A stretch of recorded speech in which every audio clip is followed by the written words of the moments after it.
다 같이 성경 보도록 하겠습니다. 성경은 창세기 21장 우리 22절부터 보도록 하겠습니다. 창세기 21장 22절로 22장 1절까지 교독하도록 하겠습니다. 마이크 볼륨 조금만 올려주세요. 성경은 구약성경 창세기 21장 22절로 22장 1절까지 우리 한 절씩 교독하도록 하겠습니다.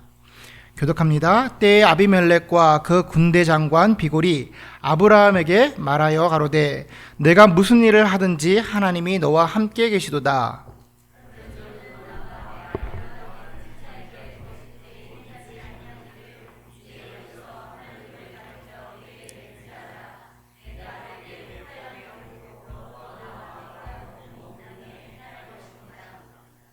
아브라함이 가로되 내가 맹세하리라 하고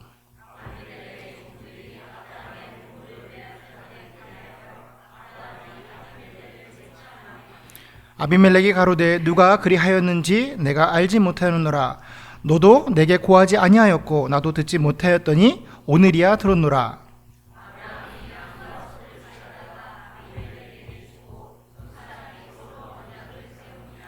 아브라함이 7 암양 새끼를 따로 놓으니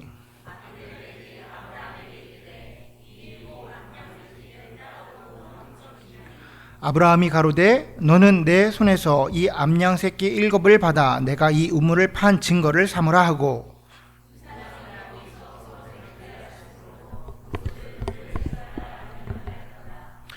그들이 브엘세바에서 언약을 세우매 아비멜렉과 그 군대 장관 비골은 떠나 블레셋 족속의 땅으로 돌아갔고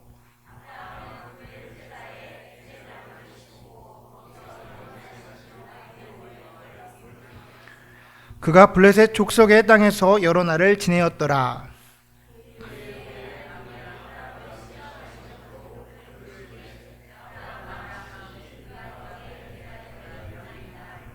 아멘. 오늘 저와 여러분이 나눌 말씀의 제목은 신앙인이 있어야 하는 자리, 신앙인이 있어야 하는 자리라는 제목으로 말씀 나누도록 하겠습니다. 요즘에 좀 이렇게 유명하다는 식당을 가게 되면 흔히 식당들이 이제 홍보를 하는 방법들이 있어요. 흔하게 볼 수 있는 건 식당에 들어갈 때 뭐 연예인 사인이 있다던가, 뭐 한국은 더 유독 많지만 뭐 맨하탄에 나가도 뭐 헐리우드 스타들이 왔다 간 데다. 그래서 뭐 사장하고 같이 사진을 찍고 이곳이 얼마나 유명한 곳인지를 뭐 이렇게 보여주는 그런 모습들을 흔히 볼 수가 있습니다. 처음에 그런 것들을 접할 때는 우리가 이 집 되게 유명하고 되게 맛있는 집이다라고 생각을 하고 갔는데 사실은 크게 상관이 없는 걸 알게 되어서 이게 그냥 홍보의 상술이구나 뭐 이렇게 느끼게 됩니다. 우리가 흔히 보는 건데 제가 그런 사진 중에서 굉장히 임팩트를 받았던 사건이 한 번 있었어요. 사진을 보고 이 집 보통 집 아니네? 라고 생각한 적이 있습니다. 한 2년 전인가 저희 와이프가 인천에 그 차이나타운이 있어요. 차이나타운에 굉장히 유명한 짜장면집이 있다는 거예요. 그래서 우리 거기 가서 짜장면을 먹자는 거예요.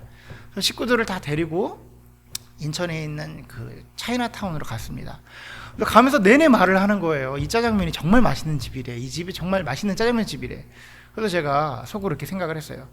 짜장면이 지가 맛있어봤자 짜장면이지. 아무리 맛있어봤자 뭐 짜장면이잖아요. 걔가 뭐가 되는 거 아니잖아.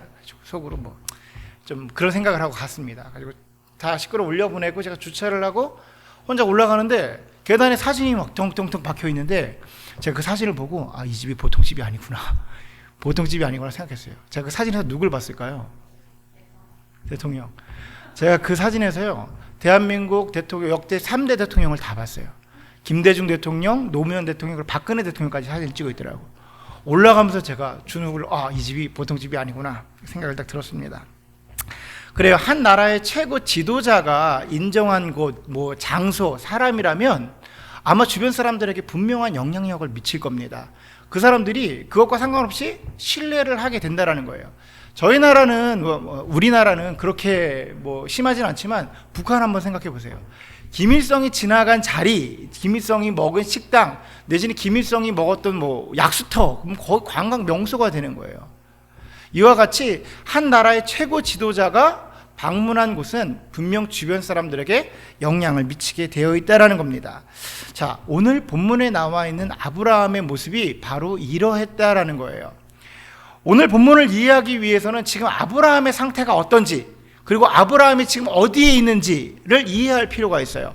오늘 본문에 나와 있는 아브라함이 지금 어디에 있습니까? 오늘 성경을 읽었는데, 성경 읽을 때 보통 우리가 앞에서 성경 본문 이렇게 봉독하면은 그냥 다른 생각 잠깐 하시거든요. 본문을 꼬박꼬박 읽으셔야 되는데 그냥 이 시간이 빨리 지나가기를 원해서 그런지, 지금 성경을 한번 봐보세요. 지금 아브라함이 어디에 있어요? 아브라함이 어디에 있냐면 블레셋 땅에 있습니다. 블레셋 땅에, 이방인의 땅 블레셋 땅에. 어떻게 지금 아브라함이 왜 이방인 땅 블레셋에 가 있는 거죠? 여러분, 창세기 20장을 보면요, 아브라함이 이사를 하는 사건이 나와요. 이사를 하는 장면이 나와요. 이 이사는 가나안 헤브론이라는 지역에서 블레셋으로 이사를 합니다. 아브라함은요, 헤브론이라는 땅에서 20년간을 살아요. 20년 동안 그는 엄청난 돈과 명예와 징유와 명예를 가지고 있는 가나안 최고의 인물이었어요. 가나안 최고의 인물이 된 것은 비록 이방인이었지만 하나님께서 아브라함을 통해서 그 땅 가운데에 내가 행할 일이 있어, 그래서 공급해 주신 겁니다. 그래서 최고의 부호를 누리던 사람이, 그러니까 가나안에서 제일 유명한 사람이 누구냐고 말하면 아브라함이었단 말이에요. 그 아브라함이 어디를 가냐면 블레셋 땅을 갔단 말이에요. 이사를 가는데 그것도 어디로 가냐면 블레셋으로 갔다는 겁니다. 첫 번째는 이사를 가는 것 자체가 이상하고, 두 번째는 어떻게 블레셋으로 이사를 갈 수가 있냐라는 거예요. 하나님이 말씀하신 것은 분명 가나안 땅인데 아브라함은 지금 그 하나님의 명령을 뒤로하고 명령을 떠나서, 하나님의 모든 손길을 떠나서 블레셋으로 떠나버립니다. 아브라함에게 지금 무슨 일이 벌어진 거죠? 아브라함에게 지금 충격적인 사건이 벌어진 거예요. 얼마나 그 일이 충격적이었길래 아브라함이 그 모든 것을 다 뒤로하고 하나님을 뒤로하고 떠나버렸을까요? 아브라함에게 지금 무슨 일이 벌어졌을까요?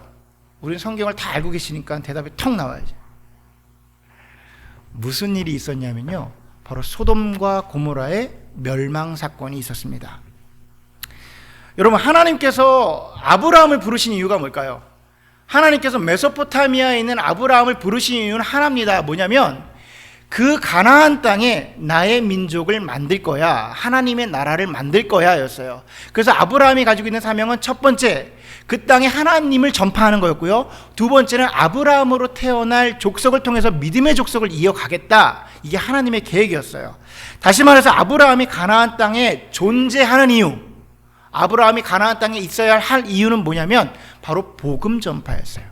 하나님을 전파하는 일이었습니다.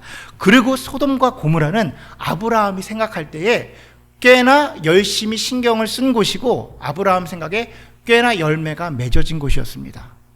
특이하죠? 우리는 소돔과 고모라는 무슨 땅이었어요?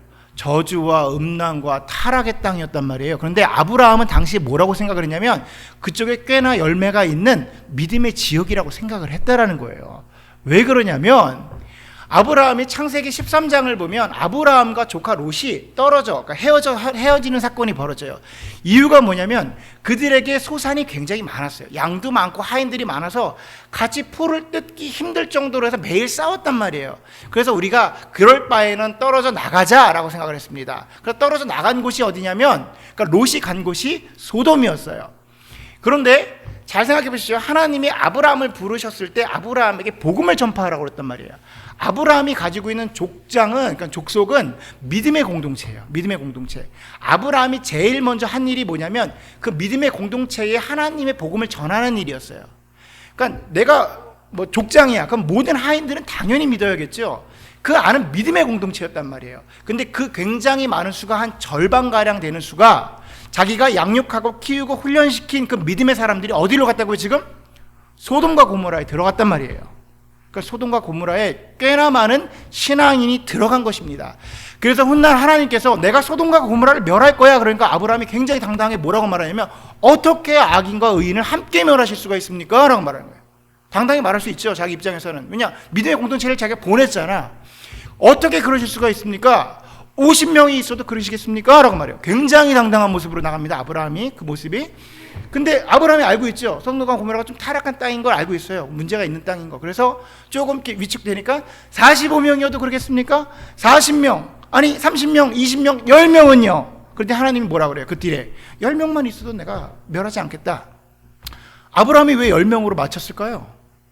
5명이라고 하면 안 될까요? 2명, 하나님 2명 안 될까요? 좀 이렇게 창피해서 그랬을까? 왜 그랬냐면 아브라함이 아무리 자기가 컷오프를 시켜도 10명은 믿어. 왜냐하면 롯은 믿을 것이고 아내는 믿을 것이고 두 딸은 믿을 것이고 두 사위는 믿을 것이고 그들의 몸종들, 직속 몸종들이 있었단 말이에요. 그들까지도 복음이 안 전해질 리가 없다. 왜냐면 자기가 사역한 사람들이잖아요. 확실하게 믿었단 말이에요. 근데 여러분 소돔과 고모라 어떻게 됐죠? 불에 아무것도 남기지, 죄도 하나 남기지 않고 멸해버렸어요. 완전히 멸망했습니다. 여러분 아브라함의 마음이 어땠을까요? 아브라함의 마음이 어땠을까요? 아브라함이 20년 동안 사역한 곳이었어요. 20년 동안 삶이 한 번에 무너져 버립니다. 아브라함이요 그 순간 자신이 더 이상 그 땅에 존재할 이유를 잃어버리게 돼요. 엄청난 낙심과 낭망을 하게 돼서 그래서 하나님의 명령을 뒤로하고 블레셋이라는 이방 땅으로 이사를 가버립니다. 하나님을 떠나가 버린 거예요. 그렇게 믿음이 바닥난 아브라함이 하나님을 떠나서 아주 믿음이 바닥난 아브라함이 블레셋으로 들어가자마자 첫 번째로 한 행동이 뭘까요? 자기의 아내 사라를 자기의 누이라고 속여서 블레셋 왕 아비멜렉에게 넘겨버립니다.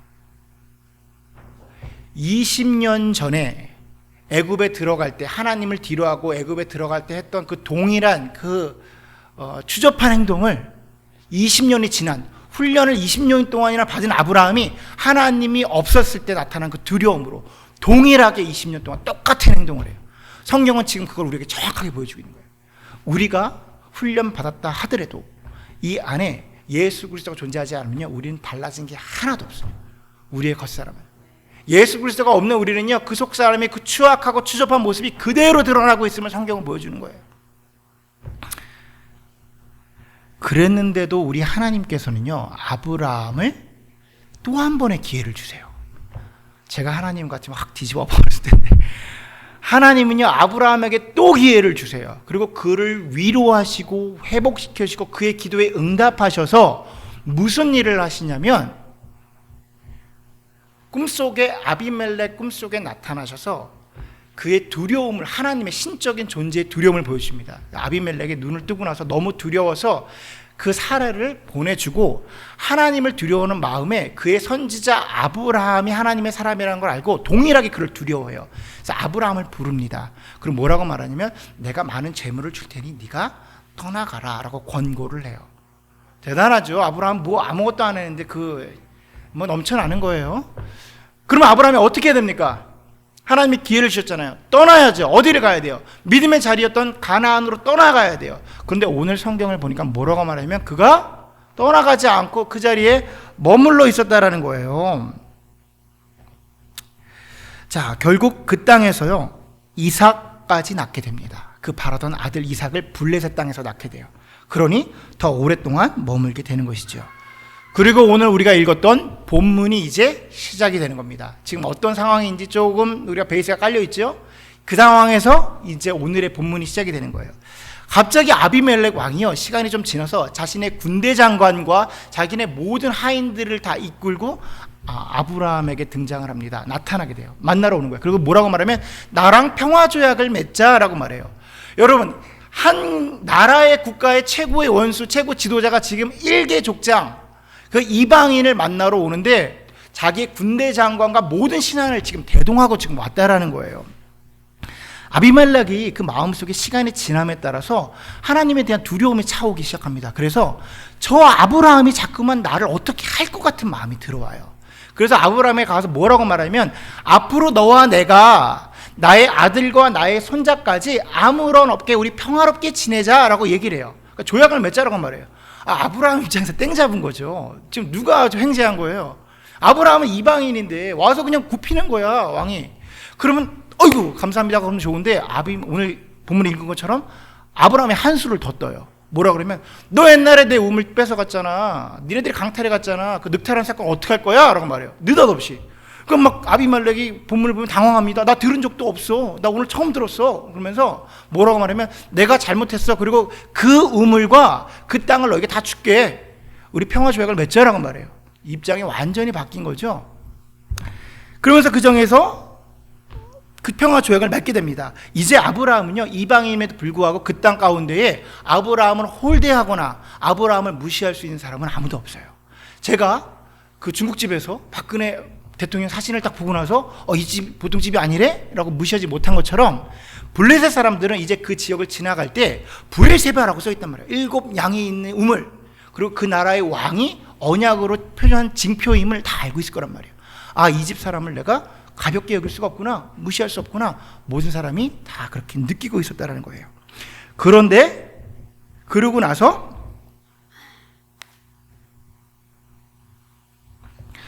그래서 성경에는 그런 성경의 아브라함 모습을 34절에 표현하고 있어요. 우리 34절을 우리 한번 보도록 하겠습니다.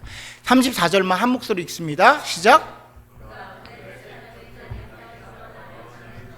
아멘. 자, 21장을 마무리 짓는 아브라함이요, 그 땅에서 오랫동안 머물렀다라고 기록이 되어 있어요. 아브라함 입장에서 그 땅이 아마 더할 나위 없이 좋았을 겁니다. 물도 땅도 지위와 명예도 이제 그렇게 기다리던 아들까지 얻게 된 땅이에요. 그 땅을 떠날 이유가 없겠죠. 그래서 그 땅에 머물기를 원했던 거예요. 그런데 지금 이 구절이 강하게 말하고 있는 것은 뭐냐면 아브라함이 지금 블레셋 땅에 있다라는 거예요. 아브라함이 지금 블레셋 땅에 있다를 성경은 우리에게 얘기하게 주고 있는 거라는 거예요. 여러분, 지금 아브라함이 누리고 있는 물, 명예, 조약, 지위 다 어디서 온 건가요? 아비멜렉에서 온 거예요. 아비멜렉이 다 준 거예요. 근데 아비멜렉이 왜 줬죠? 하나님에 대해서 두려움 때문에, 하나님에 대한 두려움이, 저 사람이 하나님의 사람이니까, 그 사람이 하나님의 사람이니까 그 두려움에 줬단 말이에요. 그런데 성경은 뭐라고 말하면 정작 아브라함은 하나님의 말씀의 자리에 있지 아니하더라를 얘기하고 있는 거예요. 아비멜렉은 그 두려움에 그 사람에게 모든 걸 제공했단 말이야. 정확하게 누가 말해 하나님이 공급하신 거죠, 막 그 일을 하기 위해서. 근데 정작 아브라함은 지금 어디 있는 거예요? 하나님의 사명의 자리에 없었다라는 겁니다. 우리 눈에는요, 잘 되는 것 같고 평화로운 것 같고 순조롭게 진행되는 것 같은데 하나님은 지금 너 지금 거기서 뭐 하고 있니? 너 지금 거기서 뭐 하고 있는 거야? 지금 그 얘기를 해주고 계신 겁니다. 여러분, 아브라함이 있어야 할 곳이 어딘가요? 블레셋 땅인가요? 아닙니다. 아브라함이 있어야 할 곳은 가나안이에요. 그가 사명을 받은 사명의 자리 가나안이라는 겁니다. 하나님께서 아브라함을 메소포타미아에서 부르신 것은 아까 말한 것처럼 그 가나안 땅에 하나님의 민족을 만들겠다라는 계획을 가지고 있었어요. 그 일이 필요해서, 그 일을 시키기 위해서 아브라함을 불렀건만 아브라함은 지금 블레셋이라는 땅에서 주는 여유로움과 평안과 안식과 그런 것들에 취해서 그 자리에 머물러 있다라는 겁니다. 어떤 분들은 이 모습을 보면서 아브라함에 주신 축복이라고 생각해요. 아브라함에게 주신 축복이다. 아브라함이 누린 거 아니냐? 하나님 계속해서 공급하신 거 아니냐? 그 땅에서 잘 되고 평안하니 축복 아니냐라고 말해요. 여러분, 이것은 축복일 리가 없습니다. 하나님의 사람은요, 신앙인들은요, 하나님이 주신 사명의 자리를 떠나서 어떠한 방법으로 축복을 받을 수도 없어요. 혹시 하나님의 자리에서 그 사명의 자리에 떠나 있는데 내 일이 잘 풀리십니까? 내가 그 축복 같은 게 여겨지는 것들이 있어요? 아마도 그것은요, 사단이 그 자리에 머물게 하기 위한 우리의 유혹일 가능성이 훨씬 더 큰 것입니다. 우리 다 같이 22장 1절을 한번 읽어보도록 하겠습니다. 22장 1절 다 같이 읽습니다. 시작.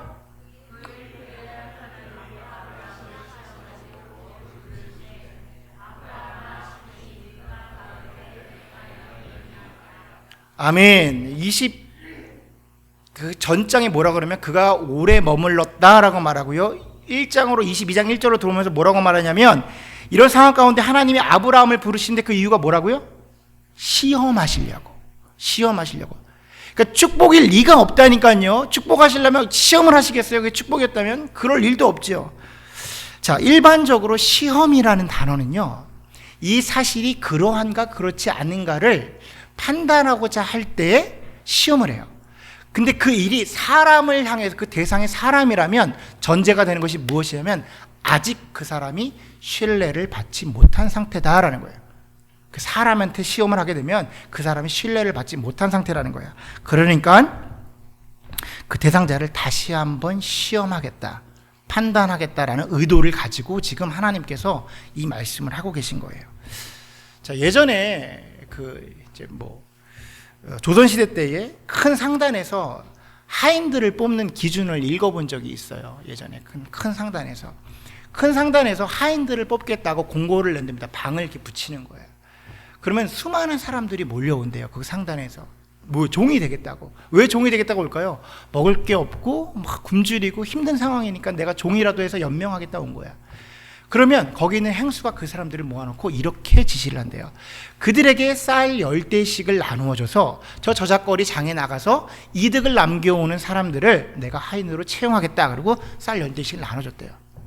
그러면 그 배고픈 사람, 굶주린 사람들이 쌀 10대가 얼마나 큰 거예요. 그러니까 가다가 그걸 다 팔아버리고 도망가 버린 거예요. 그 행수를 모시던 사람들이 와서 이렇게 얘기를 했대요. 아니 행수님, 이렇게 우둔한 짓이 어디 있습니까? 그 배고픈 사람들에게 쌀을 주면 다 도망갈 거 아니에요? 라고 말하는 거예요. 그러니까 행수가 뭐라고 말하냐면, 쌀 10대를 가지고 훔쳐갈 놈이라면 나중에 훗날 쌀 10가마니도 훔쳐갈 놈이다. 그들이 가져간 그것들은 성실히 일해서 이득을 남겨온 하인들의 이득분으로 채우면 된다라고 말하는 거예요. 현명한 방법이죠. 돈도 잃어버리지 않고 사람도 없는 방법입니다. 자, 중요한 것은 뭐냐면 어느 순간에 분명 그 사람이 진짜인지 아닌지를 내 사람인지 아닌지를 위해서는 시험을 해야지만 알 수가 있는 거예요. 그런데 지금 아브라함은요, 그 신뢰를 받지 못한 상태였다라는 거예요. 하나님이 속으로 생각을 한 겁니다. 이 시험으로 최종적으로 아브라함을 판단하겠다. 그를 신뢰할 것인가 아니면 제외시켜버릴 것인가. 여러분, 하나님께서는요, 그동안 단 한 번도 아브라함을 시험하신 적이 없어요. 위로하시고 회복시키시고 기회 주시고 가서 계속 만드시고. 아브라함이 힘들 때가 많았다고요. 제가 좀 중간에 아브라함을 딱 긁고 와서 잘 이해가 못하실 수 있지만, 그 아들을 갖지 못한 아브라함이 흔들릴 때가 굉장히 많았었어요. 그 유혹에 빠지고 흔들리는 모습들이 있습니다. 그때마다 하늘의 별도 보여주시고, 너가 앞으로 후손이 이렇게 많을 것이다 위로도 하시고, 시험에 빠질 때마다 위로하시고 항상 일으켰단 말이에요. 그 이유는 아브라함에게 주신 사명을 잘 완수하라고. 그런데 그 자리를 벗어나 무엇으로 가고 있는지도 모르고 그 자리에 그냥 아무런 목적 없이 멈춰있는 그 아브라함을 보시면서 하나님께서 판단을 내리신 겁니다. 그것은 1절에 나와 있듯이 시험이라는 방법이었어요. 시험을 하겠다. 여러분, 지금 아브라함이요, 지금 자신이 얼마나 위급한 상황에 놓여 있는지 알기는 할까요? 조금 직설적으로 표현을 해볼게요. 저와 여러분은요, 우리의 삶 가운데에 얼마나 위급한 상황에 놓여 있는지 느끼고 계십니까? 그 위기감이 느끼고 계세요? 아브라함은 지금 모르지만 이 시험이 우리 뭔지 다 알고 있잖아요. 그 시험이 뭐였어요? 너 사랑하는 그 독자 이삭을 내게 바쳐라 라고 말했단 말이에요. 여러분, 하나님이 우리에게 동일한 것을 말하실 일은 없습니다. 왜냐? 우리의 믿음의 분량이 아브라함처럼 되지 못하니까. 하지만 정작 하나님께서 우리를 시험하신다고 하신다면요, 그에 준한 심적 고통은 분명히 있을 겁니다. 왜냐? 그게 시험이잖아요. 그런 고통도 없다면 그게 무슨 시험이겠어요?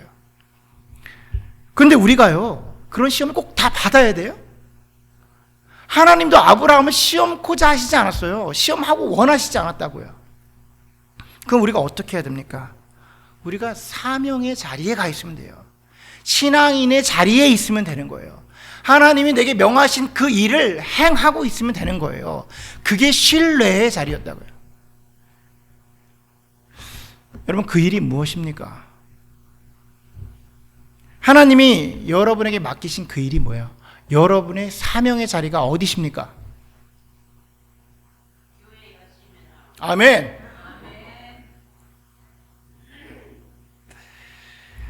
신앙인들에게는 그 장소, 그 일, 그 사람들 모두가 다른 모습일 거예요.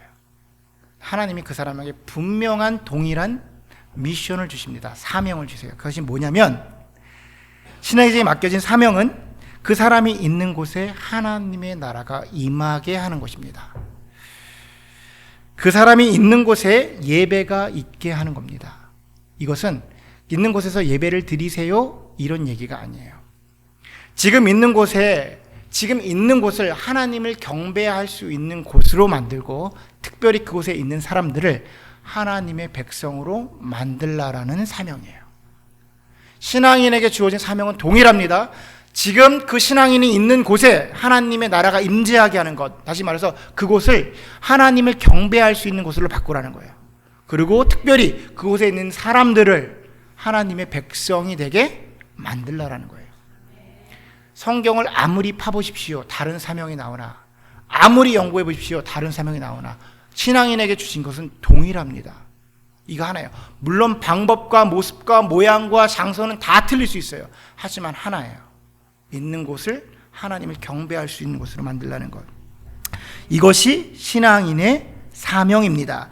이것을 단순히 전도라고 생각하셔서 해도 좋고 못하면 조금 아쉬운 정도로 생각하셨다가는 큰일 납니다. 큰일 나요. 제가 지금 사명이라는 단어를 썼는데, 사명이라는 단어에 뭐 신학적인 의미도 아니고요, 사전적 의미가 뭐냐면 내가 이 땅에 왜 존재하는가, 내가 왜 살아가는가에 대한 대답이라고 나와요. 여러분이 살아가시는 삶의 의미의 대답이 사명이라고요. 존재의 의의가 사명이라고요. 여러분, 저와 여러분은 하나님의 성도입니다. 믿으시면 아멘 하십시오. 아멘. 누가 뭐래도 우리는 이 사실을 부인할 수가 없어요. 우리 모두가 하나님의 성도입니다. 왜 그러냐면요, 그리스도께서 우리를 위해서 십자가에 못 박혀 돌아가신 그 사실을요, 그 사건을 우리 인격적으로 받아들인 사람들이에요. 이것을 우리는 뭐라고 부르냐면 성도라고 부릅니다. 신학적 의미로 성도는 뭐냐면 도저히 끊을 수 없는 사이라고 말해요. 예수 그리스도께서 십자가에 못 박혀 돌아가시면서 우리가 어떤 신분으로 바꿔놨냐면 하나님과 도저히 끊을 수 없는 신분으로 바꿔놨단 말이에요. 그것을 받아들인 우리를 뭐라고 부르면 성도라고 부른다. 성도, 신앙인이라고 부르는 거예요. 예수 그리스도로 인해서 도저히 끊어질 수 없는 사람들, 우리가 바로 예수 그리스도의 것, 주님의 것이 된 겁니다. 주님의 것, 주님의 것이 완전 포괄시켜버렸어요. 그래서 이 주님의 것은 뭐냐면 내가 주인이 아니라 예수 그리스도가 나의 주인이야. 이게 구원이고요, 이게 예수 그리스도를 받아들인 거예요. 그 후의 삶. 그래서 바울이 뭐라고 말하냐면, 그런즉 이제는 내가 사는 것은 내 안에 내가 사는 것이 아니요 내 안에 그리스도께서 사시는 것이라. 이제 내가 육체 가운데 사는 것은 나를 사랑하사 자기 자신을 버리신 하나님의 아들을 믿는 믿음 안에서 사는 것이라 라고 말해요. 사명이 뭐라고요? 내가 왜 사는가? 존재 이유가 뭔가? 그랬더니 바울이 뭐라고 그랬어요? 내가 사는 것은 나를 위해 십자가에 못 박혀 돌아가신 예수 그리스도를 위해 사는 것이 내 사명이야 라고 말해버린 거예요. 여러분, 그게 우리 모두의 사명이라고. 믿지 않으시는 분들은요, 믿지 않는 사람들은요, 나가서 돈 버는 게 사명이에요. 그게 맞아요. 전혀 창피하지 않은 일들이에요. 왜냐하면 그들이 내가 주인이어서 내가 돈 벌어서 내가 생활 행복하게 살아야 돼요. 그 사명에 충실하신 것들이라고요. 창피한 게 하나도 없어요. 그들이 그렇게 살아야 된다고. 그들은 성도가 아니니까. 그들은 나름대로 최선을 내서 애써서 생활하신다고요. 근데 우리들은 다르다고요. 세상의 기쁨과 세상의 목적과 돈과 사명과 뭐 물질 이런 것들이 우리의 사명이 되어질 수가 없어요. 왜냐? 우리가 성도라고. 그건 예수님이 우리를 그렇게 말한 게 아니라 우리가 선택한 거예요. 예수 그리스도가 나의 주인입니다 라고 말하는 순간 성도가 돼버렸단 말이야. 그럼 우리 사명이 뭐예요? 사명이 예수님의 사명이 나의 사명이 되는 거예요. 예수님이 나의 주인이기 때문에, 내가 예수의 것이기 때문에, 주의 것이기 때문에 그 일이 우리의 사명이 되는 것입니다. 여러분, 예수님의 사명이 뭐였죠? 하나님의 미랄이 땅에 떨어져서 그 희생함으로, 십자가에 못 박혀 돌아가심으로 온 인류를 하나님께로 연결시킨 거예요. 그 사명이 우리의 사명이라고. 다시 말해서 희생과 십자가가 우리의 사명입니다. 우리가 어느 장소에서 무슨 행동을 하실지 몰라요. 다 모습이 틀리다고요. 우린 다 틀려요. 하시는 일도 틀리고. 근데 그곳에서의 희생과 십자가, 예수 그리스도의 희생과 십자가, 내가 썩어져서 희생해서 그 영혼들이, 그 지역이 하나님께로 연결되는 것, 이게 우리의 사명입니다. 그 자리를 벗어나서 세상 가운데 있고 세상의 물질에 있으면 하나님이 아브라함을 보고 계시면서 너 거기서 뭐 하고 있어? 말하는 것처럼 동일하게 우리를 바라보신다라는 거예요. 여러분, 하나님이 우리에게 안 공급하시는 것 같죠? 우리에게 안 아니요, 지금껏 공급하셨어요. 지금껏 부족치 않게 하셨습니다. 세상 기준에 그것이 부족할지 모르지만 그 사람의 달란트로 하나님의 영역, 그 땅에 하나님의 나라를 만들게 하기 위해서는 전혀 부족치 않게 공급을 하셨어요. 어떤 사람은 5달란트도 있고 2달란트도 있고 1달란트도 있어요. 차이는 있을 수 있다고요. 누구는 금그릇, 은그릇, 질그릇도 있어요. 차이는 다를 수 있다고 하지만 그 사람의 영역 안에서 하나님의 나라를 이루게 하기 위해서는 분명 부족치 않게 공급하셨다고요. 왜냐? 우리가 주님의 것이기 때문에. 주님의 것이라는 것은요, 하나님의 것이라고요. 하나님이 우리를 소홀히 여기시지 않는다고요. 있는 것을 가지고 행해야 됩니다. 여러분, 때론 나의 컨디션이 좋아가지고 하나님 열심히 하고, 때론 나의 컨디션이 별로 안 좋고 기분이 우울하고, 뭐 가을이 오는데 요즘에 좀 이렇게 이상한 기미를 보이는 사람이 몇 명 있어요. 내가 좀 우울하다고 주님의 일 등한시하고 회사 일이 분주하고 회사 일이 바빠서, 여러분, 그런 사사로운 일들을 멈추십시오. 그런 사사로운 일들은요, 사명이 되어질 수가 없습니다. 우리 삶의 목적이 되어질 수가 없어요. 사명의 자리에 거하십시오. 그게 신앙인이 있어야 할 자리입니다.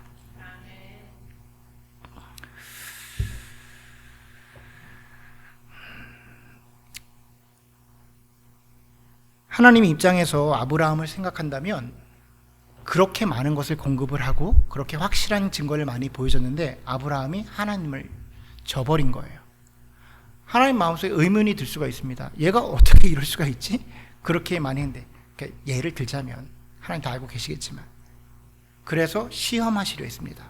나의 사람인가 아닌가. 우리는요, 아브라함보다 더 큰 은혜를 누린 사람입니다. 이거 가볍게 여기지 마십시오. 우리는 아브라함보다 더 큰 은혜를 경험한 사람이에요. 왜냐? 예수 그리스도의 십자가 사건을 경험한 사람들이에요. 이거는요, 굳이 신학적인 의미를 표현하지 않아도 엄청난 단계에 있는 사람이에요. 예수 그리스도의 십자가 사건을, 그 생판 보지도 못한 예수님을 2000년 전에 있는 그 33세의 그 청년을 보지도 못했는데 내가 나의 주인으로 모셨단 말이에요, 여러분. 엄청난 걸 경험한 우리들입니다. 그런 우리가 사명의 자리에 떠나 있다면 하나님은 분명 우리를 시험하실 겁니다. 왜? 나의 사람인가 아닌가. 하나님은요, 분명 사랑의 하나님이십니다. 그 독자 예수 그리스도를 우리에게 생명을 바쳐서 우리를 구원하기까지 사랑하신 분이면 분명해요. 그러나 그분을 옆집 마음씨 좋은 할아버지 정도로 생각하지 마십시오. 그분은 분명 공의의 하나님이시기도 합니다. 그분은 질투의 하나님이십니다. 분명한 기준을 가지고 우리에게 물으실 거예요. 너가 나의 사람이냐? 신앙인이 있어야 할 자리는 바로 사명의 자리입니다. 그곳은 분명 예수 그리스도의 희생과 십자가가 있어야 하는 자리입니다. 하지만 그것은 우리의 사명입니다. 우리를 통해서 십자가가 없이는, 우리를 통한 십자가가 없이는 하나님의 나라가 이 땅에 임하게 만들 수가 없기 때문입니다. 바라기는 우리 성도님들께서 계신 곳곳마다 하나님 나라가 임하게 되어지고 그곳에 있는 사람들이 함께 하나님의 이름을 찬양하며 경배하는 귀한 일들이 넘쳐나기를 간절히 소원합니다. 아멘. 이 시간에 우리 함께 찬양하면서 기도하는 시간 갖도록 하겠습니다.